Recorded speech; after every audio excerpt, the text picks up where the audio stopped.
I passed her husband training course. Then she dumped me, saying I was too perfect. Months later, her mom called me crying. You don't really notice disrespect when it first happens. It doesn't come screaming. It slips in quietly, disguised as a joke, a test, a little social pressure that you brush off because you don't want to make things awkward. That's how it started with my fiancée, Emma, and her friends. We'd been together for a little over 2 years. She was a marketing executive, clever, social, charming, and her world revolved around appearances, influencer friends, high-end restaurants, and social validation. I'm an engineer, quiet, practical, the kind of man who doesn't post every meal online. We met at a friend's party. She said she liked how low maintenance I seemed. At first, it was refreshing. I didn't care about labels. She didn't care about my quiet nature. But slowly, her compliments turned into comparisons. You should dress more like Michael. He always looks expensive. Or, you should smile more in photos. It looks cold when you don't. I told myself it was harmless. Everyone wants to look good together. But then came the dinner. It was Emma's idea, a Friday night dinner at a fancy rooftop place downtown. My friends have been dying to meet you properly, she said. Don't be nervous, they're great. I wasn't nervous. I just wanted to make a good impression. The group was 5 women, Emma's college friends, plus one guy, Liam, who I later found out was just a friend. He hugged her like he was auditioning for the role of husband. We ordered drinks, starters, and a few bottles of wine.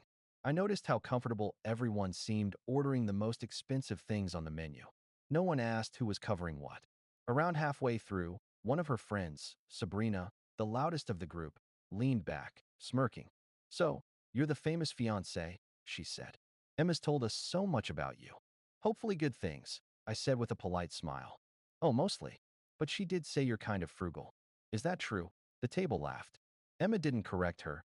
She just sipped her drink and said, he's responsible with money. It's one of his traits. Responsible, Sabrina repeated, mocking the word. Let's test that, shall we? Before I could respond, she raised her hand to the waiter. We'll take another round, on him. She pointed at me. The table erupted in laughter again, half joking, half serious. Emma laughed too, and then said, actually, that's a good idea. Let's see if he can handle a girl's night bill. The waiter looked unsure. I looked at her. It wasn't the money, it was the tone, the assumption, the casual public humiliation disguised as playfulness. I said calmly, you want me to cover everyone's meal? Sabrina smirked. If you're serious about Emma, you should be able to provide, right?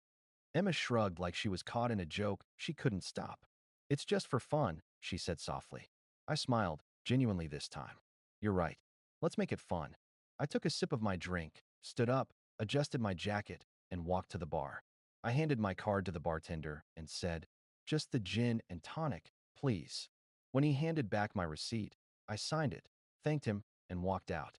No yelling, no drama, just calm, deliberate silence. The night air felt different. Cool, clean, like breathing after being underwater too long. I turned off my phone for a while and just walked around downtown. I bought a small coffee and sat outside, watching couples pass by. I wasn't angry, just done. By the time I got home, my phone was lighting up like a Christmas tree. 12 missed calls, 5 voicemails, 14 messages from Emma. The first ones were casual. Where did you go? You're joking, right? Then panic crept in. Are you serious right now? They all think you're cheap. I'm humiliated. Please call me. This isn't funny. And then came the last voicemail. Her voice was shaky, half angry, half scared. I can't believe you actually left me there. They're making me split the bill. It's almost $800. You need to fix this right now. This isn't how a man behaves. You embarrassed me. I listened twice, then deleted it. The only message I sent that night was this. Glad you finally got to prove my worth. That night, I slept better than I had in months. But the fallout was only beginning. I woke up to the sound of my phone vibrating nonstop on the nightstand. 16 unread messages. 9 missed calls. 3 voicemails from Emma. The last thing I remembered before falling asleep was how peaceful it felt. No arguing, no pretending to laugh at her friends' jokes. Just silence. When I finally checked my phone, the messages had shifted tone. You humiliated me. Do you have any idea what you made me look like? Everyone thought I was marrying a cheapskate. We need to talk. Now. Then came the one that told me everything I needed to know. My mom said I should have known better than to date someone so emotionally cold. I read that one twice, then turned the phone face down. Around noon, there was a knock on my door. It was Emma. She looked different, makeup smeared from crying, voice shaking, but still dressed like she wanted to control the situation. "I just want to talk," she said. I nodded and let her in. She stood in the living room, clutching her purse. "Do you know what kind of scene you caused last night?" They were all staring at me. I had to pay for everything. I maxed my card, and Sabrina had to cover the rest. "You agreed with them," I said calmly. "You told the waiter I'd pay." She winced. "It was a joke, Ethan." Everyone was laughing. It was supposed to be lighthearted. "Then why did it only feel funny until it stopped being about me?" Her eyes filled with tears, but she stayed silent. I continued. "You wanted to prove my worth." "I did. You just didn't like the result." "That's not fair," she whispered. "What's not fair is being tested like a circus act in front of strangers. What's not fair is watching you laugh while they mock me. What's not fair, Emma, is realizing the person I wanted to spend my life with is okay seeing me disrespected." She sat down, holding her head in her hands. "I didn't think it would go that far. It always does when respect isn't there." There was a long silence, the kind that stretches and fills a room like fog. Finally, she said quietly, "So that's it? You're just done?" "I'm not angry," I said. "I'm disappointed." "That's worse." She flinched like I'd slapped her. Later that evening, she texted again. I talked to my mom. She said I should apologize. "I didn't mean to hurt you. Please come to dinner tomorrow. I'll make it right." I didn't reply. Instead, I went to my brother's house, helped him fix his car, and spent the night watching a movie with his kids. It wasn't revenge, it was peace. Something I hadn't felt in a long time. 3 days later, Emma showed up again, calmer, more desperate. "I've been thinking about what you said," she began. "And you're right. I shouldn't have done that. I just, I felt like my friends were judging me, and I didn't want to look weak. By making me look small?" I asked. She nodded slowly. "I'm sorry." Her voice cracked when she said it. And for the first time, I believed it wasn't just guilt. It was fear. Fear of losing control. For a while, I thought about forgiving her. We had history, memories, plans. But something had changed. Something subtle but permanent. Every time she said, "I love you," I heard, "I love what you do for me." Every time she smiled, I saw a calculation behind it. A constant awareness of how things looked, not how they felt. Then came the final straw. A few weeks later, she invited me to brunch with her parents. I agreed, out of curiosity, not hope. Halfway through, her mother smiled and said, "We all make mistakes, Ethan. But in marriage, a man should always take care of the woman, financially and emotionally. That's what leadership is about." Emma nodded softly beside her. I looked her mother in the eye and said, "Respect works both ways. Leadership without respect isn't love, it's ownership." Her mother frowned. Emma looked down at her plate. I stood up, placed my napkin on the table, and said, "I hope you both find what you're looking for." And I walked out. Again, that night, I got one last text from Emma. "I never thought you'd actually leave me. I just wanted to feel special." I typed one sentence and hit send. "You were special until you made me prove it." 3 months later, she posted engagement photos with someone new. A flashy guy, luxury car, designer suit, expensive watch. The caption read, "Finally found someone who knows my worth." I smiled. Because I did 2.update 1.it had been 6 months since that dinner. 6 months since I'd walked out of that restaurant and out of her life. I didn't block her. I didn't post anything online. I didn't try to prove a point. I just lived. Work was good. I'd gotten a promotion, something I'd once told her I wanted, and she'd laughed, saying, "That's cute, babe. But I'd rather have a man who's present than one who's busy." Now, I understood what she meant. She didn't want a partner. She wanted an accessory. And I'd stopped being one. One Friday night, I was at a quiet bar with a few coworkers when my phone buzzed. The name on the screen froze me for a second. Emma. The message was short, but heavy. "Hey, I know it's been a while. I just wanted to say I'm sorry. For everything." I stared at it for a minute, then locked my phone and went back to my drink. An hour later, another message came. I thought I was doing what strong women do, setting standards. But I was just pushing away the one man who actually respected me. Then another. "Can we talk?" Just once. I didn't reply that night. But the next morning, curiosity got the better of me. She looked different. Her profile picture showed her at a coffee shop. No makeup, messy hair, sad smile. Gone were the flashy captions, the perfect couple photos.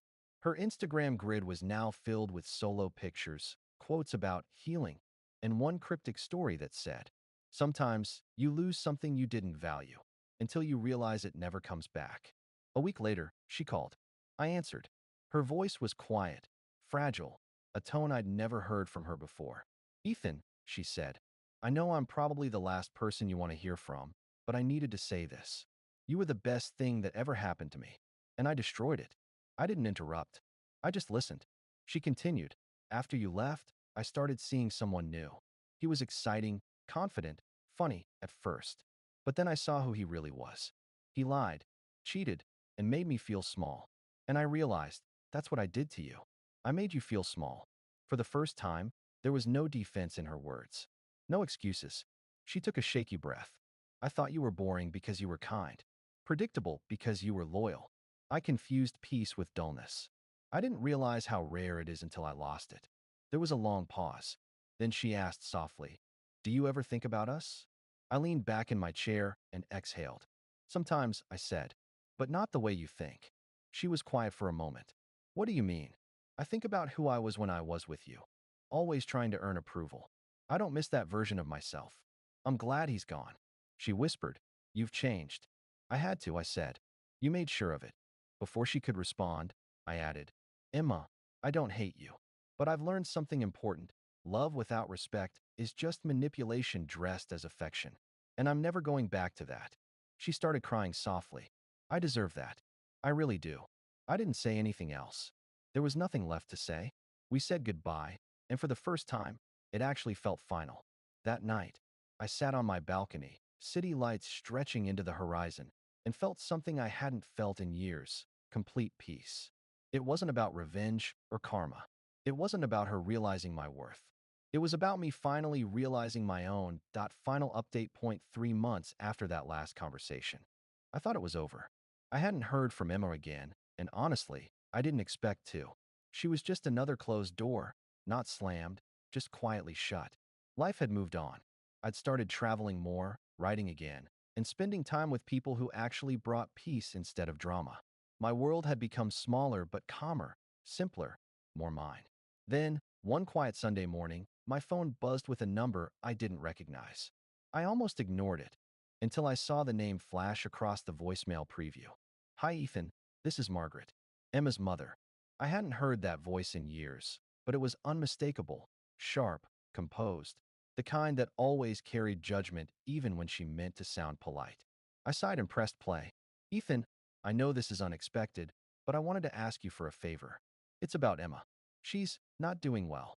She's made some poor choices since you two split. The man she was seeing, well, he's in serious trouble. Fraud, money laundering. She got caught up in it. She swears she didn't know, but the authorities, well, they think otherwise. They froze her accounts. She doesn't have anyone else to turn to. I know she hurt you, but please, could you help her? Maybe post bail, or just talk to her." Then silence, followed by a soft, desperate whisper. "She still talks about you. Every day." I sat there, phone in hand, staring out at the morning light creeping across the room. A year ago, that message would have shattered me. I would have dropped everything, rushed to her side, believed every word, tried to fix what she broke. But now I just felt calm. It wasn't satisfaction. It wasn't vengeance. It was clarity. I typed out a short reply and sent it to her mother. I hope she finds the strength to fix what she broke, in her life and in herself. But that strength can't come from me anymore. That afternoon, another text came through, this time from a number I did recognize. "Emma, I know you know. I didn't ask my mom to call, but I'm not surprised she did. I messed up again. I'm scared. I wish I could talk to you, just one more time." I stared at the screen for a long time. Then, for the first time, I didn't overthink it. I just told the truth. "Emma, I don't hate you. I don't wish you pain. But I can't be the person you run to when life punishes you for choices you made freely. You taught me that some lessons only come when you stop being rescued." She replied once more, just one word. "Understood." And that was the last time we ever spoke. A week later, I took a trip, not to escape, but to celebrate. Paris, of all places. I'd always said I wanted to go, and back then she'd laughed, saying, Paris is for lovers, not loners.